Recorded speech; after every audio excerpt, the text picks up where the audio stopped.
Welcome to the SMB Community Podcast with hosts Amy Babinchek, James Kernan, and Carl Polachek.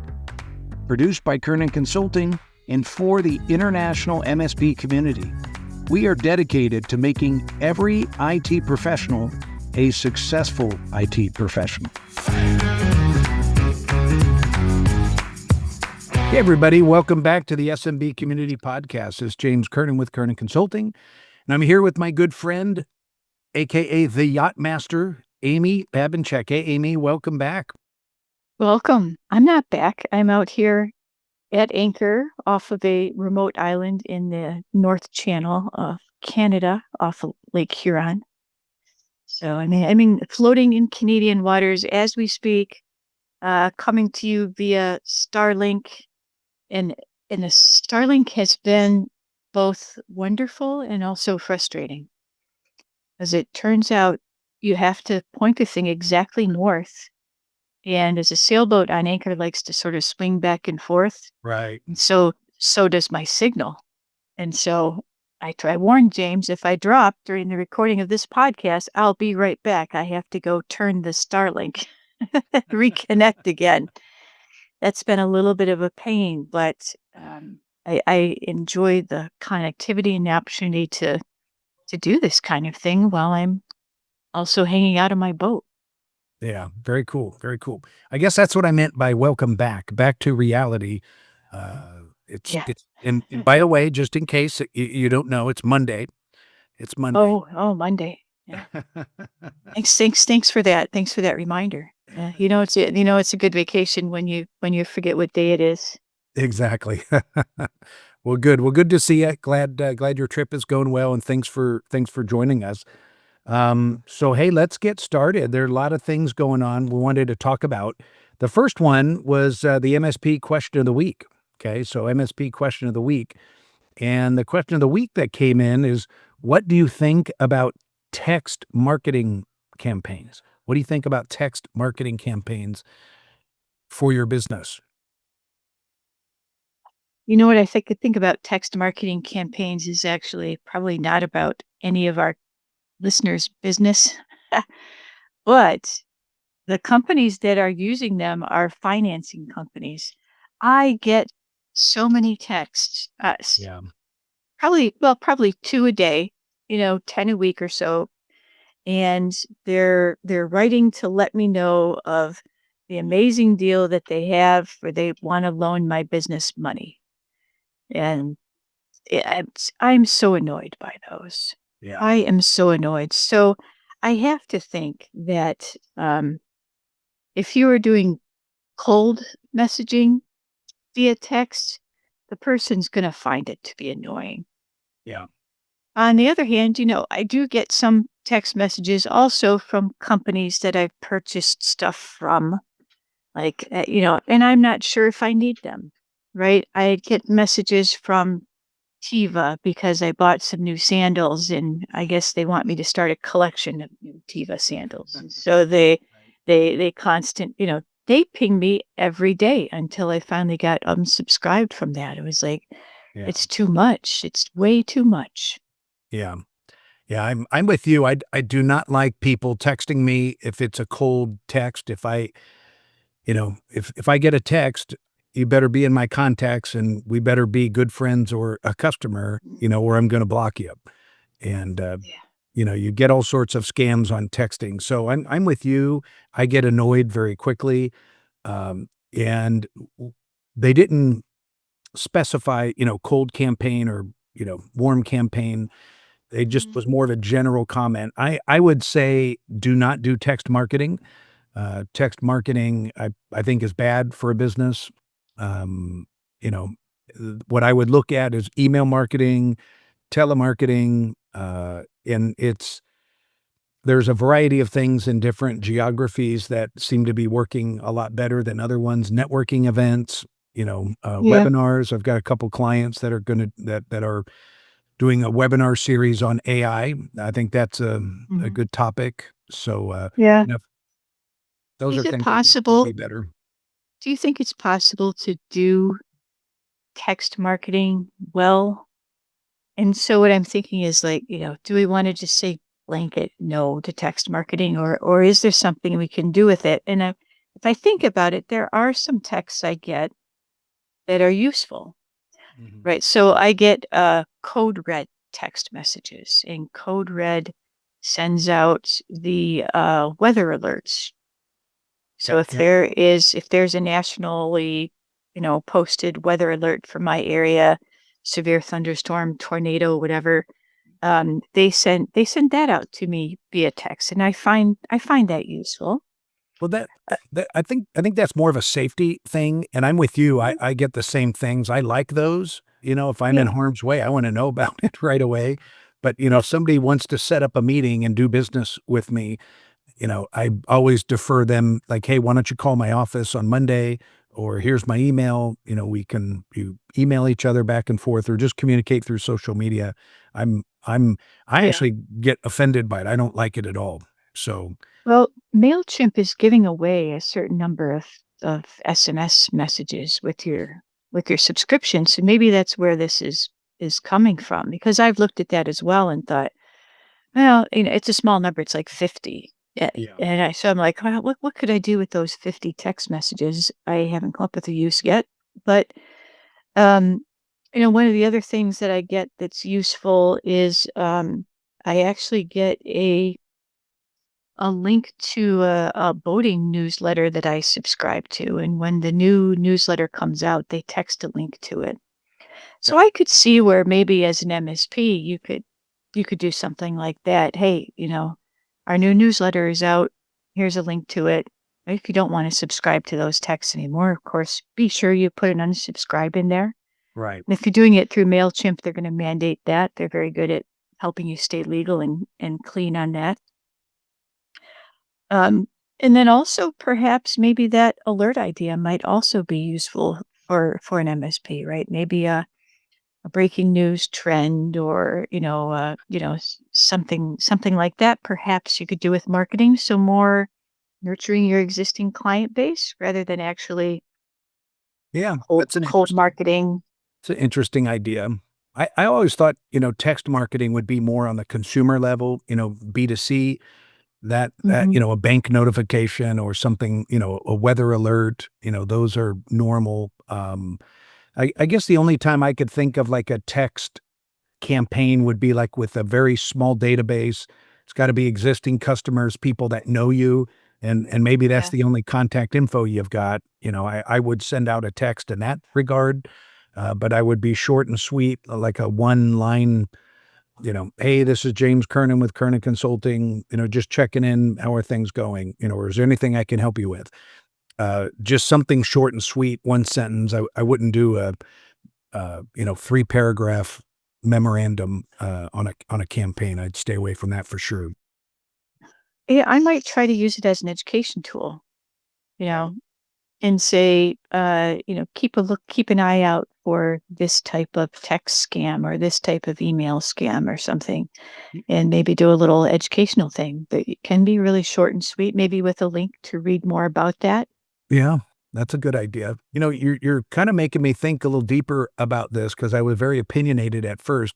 There's a campaign that I call the real-time security alert, and it's something we do inside the mastermind, a lot of our members, and the general idea is, you create uh, like a security bulletin and you get it all ready to go. You create a template in one of your mail programs that you could send out to your list, and it's like some horrible ransomware attack or some virus or something that you need to be aware of and communicate to your customers and your prospects.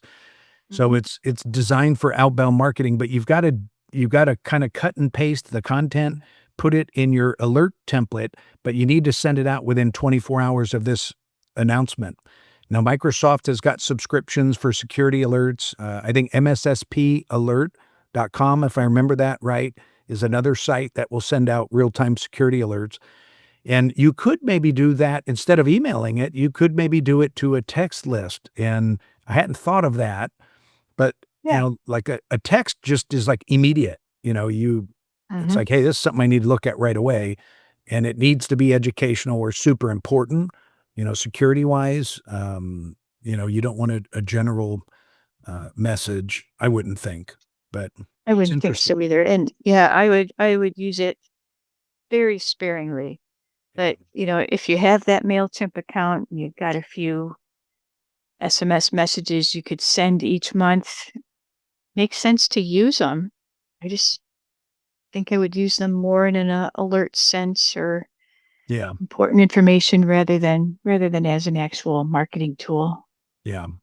Yeah, there's lots of other ways to market, social media and so forth. So, all right, good Yeah. question. So, hey, if you've got a question like that, or you want Amy and James to talk about any of this, we'd love to hear from you. So send in your questions to james@kernonconsulting.com. We're happy to ask them live on the program. So a Mhm. couple industry events going on here, wanted to get caught up on. One, there's another, shocking, another attack out there.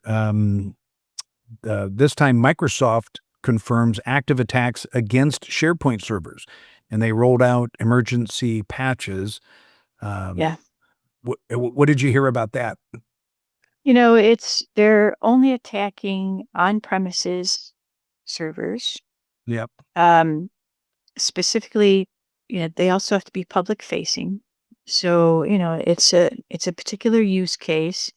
But why those on-premises servers? It's because the criminals have learned that if the server is on premises, it's not being updated as often as the cloud servers are. Yeah. So that's their easy to attack. It's similar to the Hafnium attack that happened, oh gosh, probably 10 years ago on SharePoint. And the resolution to it is similar, right? There's a patch that needs to be an emergency patch that needs to be applied to those servers. So if you have any on-premises SharePoint public-facing servers, make sure you get that patch right away. It's available right now. Okay. Okay. Good to know. Good to know. And again, congratulations on your MVP status with Microsoft. I think that just came out again. Oh, thank you. Yeah, it's my 20th year, so kind of big milestone, and very you know it pleases me because it's a retrospective award where Microsoft recognizes people that are active in the community, willing to share their technical expertise. And so it's a nice feeling, being in community has always been really important to me. So it's nice to have Microsoft recognize that. Yeah, if you get big plaques like I've seen in the past, you're probably running out of wall space. So that's why they moved onto the bike. Now I get it. Now I know what's up. All right. Well, hey, congratulations again. That's quite an achievement. 20 Thank you. 20 years in a row. Okay, so a couple other things in the news. Ingram Micro. So couple programs ago, we talked about that ransomware attack, and it looked like I think originally I stated it was on July 5th. It was the weekend of the 4th of July, which was I think the 4th of July was a Friday. So the 3rd of July was when it actually happened. So that Thursday, they had an attack. They went public on Saturday, July 5th, and then there was another article that I was reading into. It didn't really go into more, just kind of more of the same, but it did adversely affect operations for over a week. Did bother, or I think there was something with SafePay. Yeah, that's the company that claimed responsibility for that. Okay, okay. I don't know if that was a third party vendor of theirs or link or whatever. But anyway, it was and then it's kind of been quiet really ever since the 10th. So just wanted to highlight that. I actually talked to several of my clients that do business with Ingram, and they weren't affected at all. So that Yeah, I know Ingram took their systems offline as to help prevent the spread, and it turns out, yeah, to be a pretty smart move. I think it was mainly targeted at their backend systems rather than their client-facing ones. Um, so they were able to contain it, but it's been very quiet. Yeah. I think when we talked about it before, we talked about, how well CrowdStrike did in the public Mhm. relations with theirs. Ingram took a completely different tack in that they shut down their client-facing servers over a holiday weekend, and then Yeah. by the end of the holiday weekend, they were able to turn them back up, and then just sort of don't mention it. Like, "Shh, Yeah. nothing Yeah. nothing to see here, nothing happened." Yeah. Even though, yeah, according to SafePay, the folks that claimed, they said, they've got all their customers' information, they've got all the credit card information, they've got all the customer history. Um, but Ingram isn't saying anything about that. Yeah. Well, maybe that makes more sense now looking at it from that perspective. They're still trying to figure out what to do and how to protect people. But yeah, it's been eerily quiet. That's why I wanted to bring it back up Yeah. again. I thought that was interesting. So and then your one of your favorite vendors, Apple, is back in the news. They were talking about their iPhone lineup, which is several new iPhones are coming out. They're rolling them out. It looks like in the beginning of 2026, but they're really banking on that foldable technology. It looked like there were several of the new ones that all have the foldable function. What are your thoughts on the foldable technology? I mean, it doesn't I excite me very much. Yeah, it kinda doesn't excite me either. Um, the Samsung has had their foldables out for a long time. Um, and they're kinda cool looking, Mhm. but I just I question the functionality. And I'm kinda say that out of 2 sides of my face because I have noticed that over time, I'm much more heavy phone user, today than ever, right? It is really has truly become the tiny computer in my hand. I find myself doing a lot of my work there. So maybe I would enjoy that foldable experience more than I think I would, right? Just to have a slightly larger screen. Green. I know I Yeah, I really don't make any phone calls on my phone anymore, hardly ever. Huh. Huh. Interesting. Yeah, well, we'll see how that plays out. I mean, Apple's, done extremely well when they're, with the iPhone lineup, so we'll see if this moves the needle for them. Well, they're So looking for something new, and all the phone companies are always looking for something to push the price up higher, which, I feel like I kind of feel like cell phones have maxed out on price personally. They're yeah, they're well, expensive. Yeah. they're very expensive. I was gonna say, I sure hope so. Um, Yeah. it seems, the good ones are all over well over $1,000 and, Right? regardless of Yeah. whatever special or what trade in or whatever, just the sales tax on those things are ridiculous. So, um, Well, and that's true of Androids as well as Apples, right? The Android used to be the low cost option, but they have worked on pushing those prices up too. yep, yep, absolutely, absolutely. Well, I don't know if this is old news or new news, but, new news that had broke probably a week plus ago was, Robin Robbins' organization, Technology Marketing Toolkit, was officially acquired by Kaseya. Now, I think rumors had been going around for Mm. well over a year that that had gone down, but it Yeah. never was public, and, I remember I was on a peer group call, it was kinda funny, and somebody said, "Hey, did you hear about this?" And a couple people said, "Yeah, yeah, yeah," "but yeah, there's nothing in the media." And he said, "Why don't you type into Google Robin Robbins' corporate address?" And the corporate address came up, I think, to a Connecticut address that belonged to Kaseya. So Mm. this was a year ago when I remember being on that call, and we all kinda laughed and said, "Well, it'll get announced sooner than later." So it must have been some milestone deal that they did something behind the scenes and enough time had to Ye go by or things had to happen before they went public. I But f I anyway. f Yeah, I feel like it was 2 years ago, No? Well, but it yeah, could have been. It felt like it was it's forever. yeah, it's been a while, and, so when the news broke, I was really surprised to see how many MSPs did not had not be privy to that previous news break. Yeah. It sorta went through the community, right?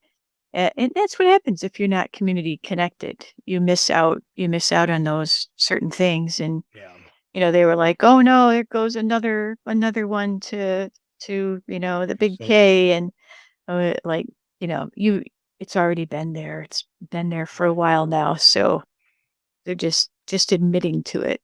Yeah. So I don't I guess now we wait and see actually what the changes are. Right? Yeah. Maybe they'll at this point is when they're gonna start making some changes, and that's why they needed to make the announcement. Yeah, interesting move, but, like you just said, I think people have known about it, and I think it happened a long time ago. So Yeah. we'll see how that all plays out. I love the picture, though. It kinda reminded me of you. It was a picture of Robin's back. It looked like she was on a yacht, kinda looking out over the ocean. So, Mhm. congratulations, Robin, and good luck to you. Yeah. And then we've got ChannelCon coming up next week. I think you'll still be, floating around, the Great Lakes there, but, I'm headed off to Nashville to do some networking and learn out at, ChannelCon, so I'm looking forward to that next week. Yeah. I always did enjoy the channel con.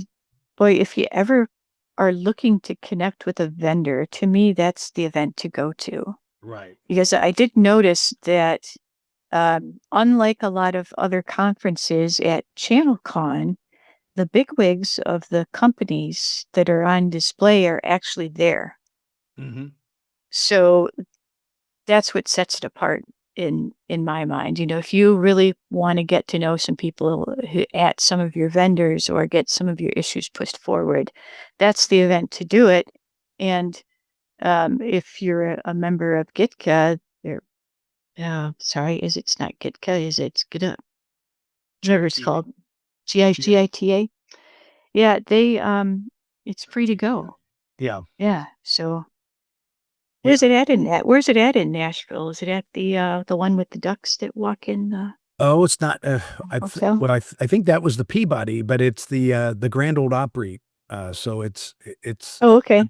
one of the big, convention halls, and ChannelCon always throws on a great event. But you bring up a really, really good point. That's exactly why I'm going, is to meet with several of my, strategic vendor partners, and then Mhm. really to learn about new ones. A lot of new ones will be there for sure. And jokingly, I think last year I said, I think there's more vendors here than MSPs.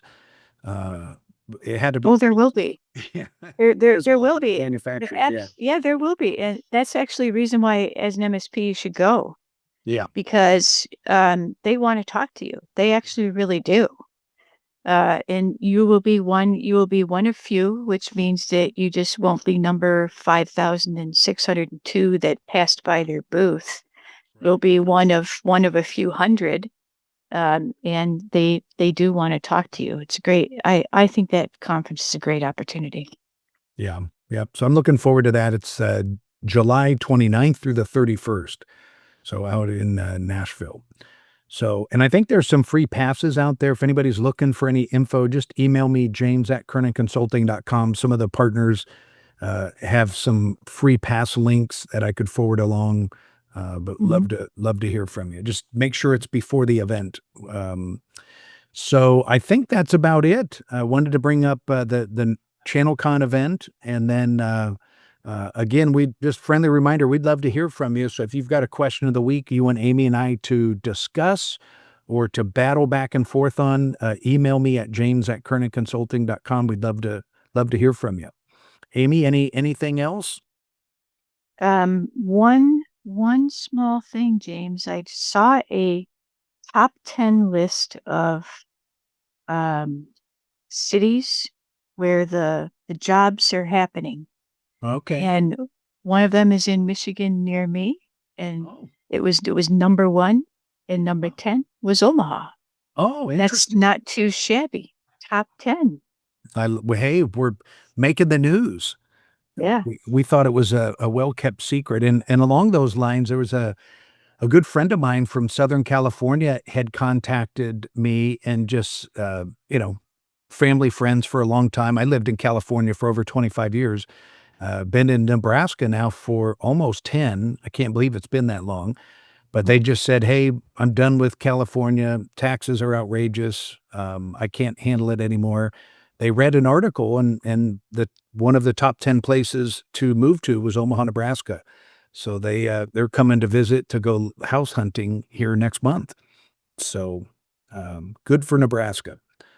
Good for Nebraska. Good for Michigan. We were number 1 on that list, so that was pretty awesome. Congratulations.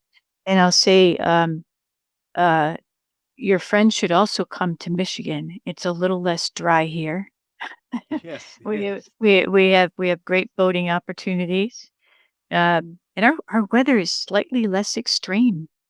I mean, you guys have some really extreme weather down there in Omaha. Yeah, we do. We do. I always explain it gets too cold in the winter and too hot in the summer, and we're hitting that hot spell. We're gonna get up to the humidity's up close to 100, and we're gonna get up to 97 on Wednesday. So it's a hot Oh hot my week. gosh. Hot week. Yeah. All right. Well, 2 great places to move to if you're considering it, Nebraska and Michigan, top 10 in the US. So, top 10 cities for jobs and small business opportunities. So, Absolutely. great Absolutely. news.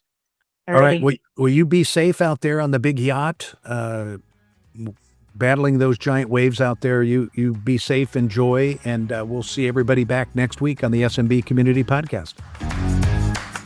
Thank you for tuning in to the SMB Community Podcast. If you found this interesting or fun, please subscribe, share with your friends, and give us a thumbs up on your favorite social media. We would love to hear from you, so reach out anytime on the website at smbcommunitypodcast.com.